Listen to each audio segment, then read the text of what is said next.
El argumento del diseño. Antes fue un argumento poderoso, el del relojero.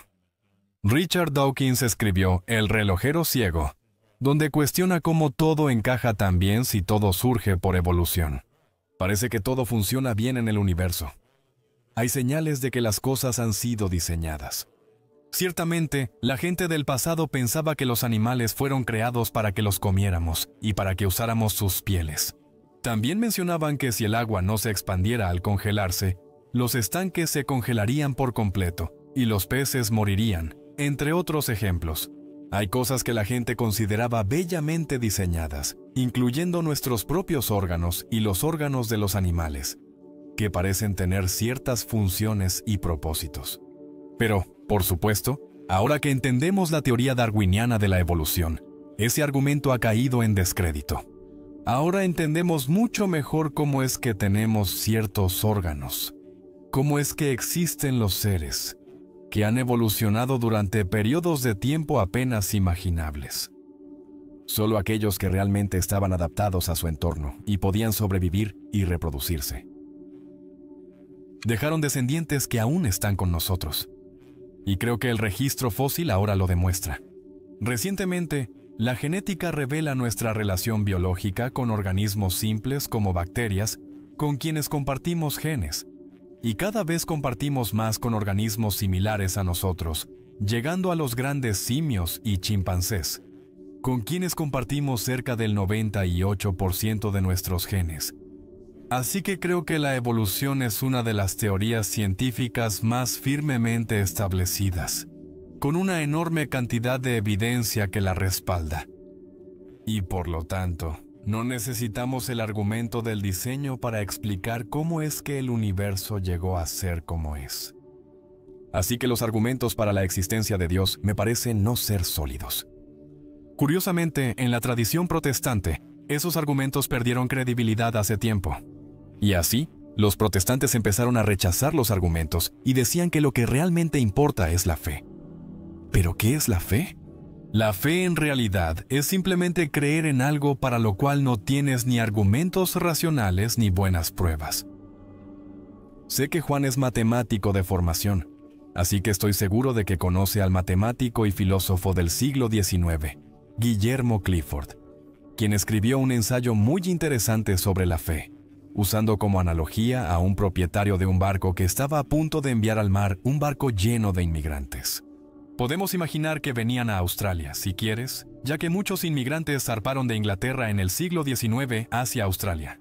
Como sabemos, solo debes ir a Great Ocean Road para ver muchos lugares donde naufragaron barcos, y hubo gran pérdida de vidas, como cerca de Loch Art. Pero el dueño del barco que Clifford imagina no está seguro de si su barco es lo suficientemente apto para navegar como para hacer el largo viaje y traer a los inmigrantes a la nueva tierra. Lo piensa y dice, bueno, al final hay una providencia divina. ¿Y cómo podría una providencia divina permitir que estas buenas personas que van a establecer su futuro, hombres, mujeres y hasta niños, que al menos los niños son inocentes de cualquier pecado, cómo podría permitir que se ahogaran en el camino al nuevo mundo? Así que tendré fe en Dios, y no me molestaré en inspeccionar el barco para ver si es apto para navegar porque tengo fe en que llegará a Australia. Claro, como mencioné, algunos barcos no lo lograron, y culparíamos a este dueño del barco y diríamos, no puedes simplemente tener fe de esa manera.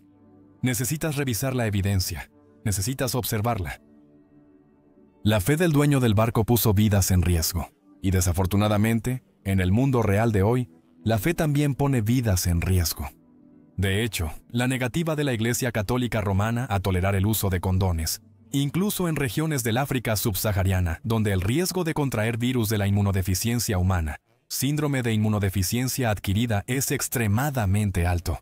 Sin duda no solo ha puesto vidas en riesgo, sino que quizá ha costado millones de vidas humanas inocentes.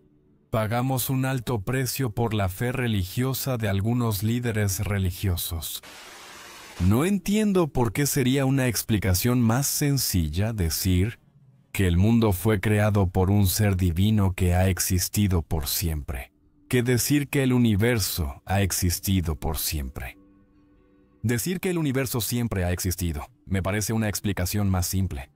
Ahora, tu argumento era que el universo en realidad no ha existido por siempre.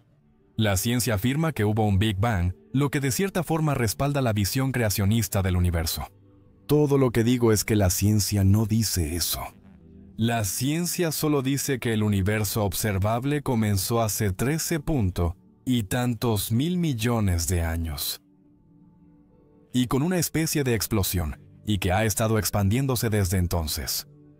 Eso es todo lo que dice, y eso es todo lo que puede decir. Así que simplemente estoy diciendo que no hay ningún argumento aquí para creer que tu hipótesis de que fue creado por un ser divino está en mejor posición que la hipótesis de que siempre ha existido. Sí, somos primates darwinianos. Es decir, somos primates que hemos evolucionado de otros primates. Creo que eso está establecido científicamente. Según entiendo su postura, Ganesh no lo niega. Tenemos que creer que existe alguna chispa trascendental que sea contraria a la explicación evolutiva para poder explicar por qué tenemos moralidad y por qué nos comportamos como lo hacemos. Y por qué, ocasionalmente, personas heroicas se lanzan y salvan a desconocidos que se están ahogando, aunque también, muy a menudo, no lo hacen.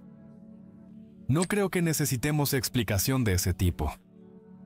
Creo que podemos explicar la existencia de la compasión, la preocupación por los demás, en la forma en que hemos evolucionado como mamíferos, como seres que han tenido que cuidar de sus propios hijos, como seres que han vivido en pequeñas comunidades donde a menudo estamos emparentados con otros miembros de la comunidad y queremos salvarlos y apoyarlos.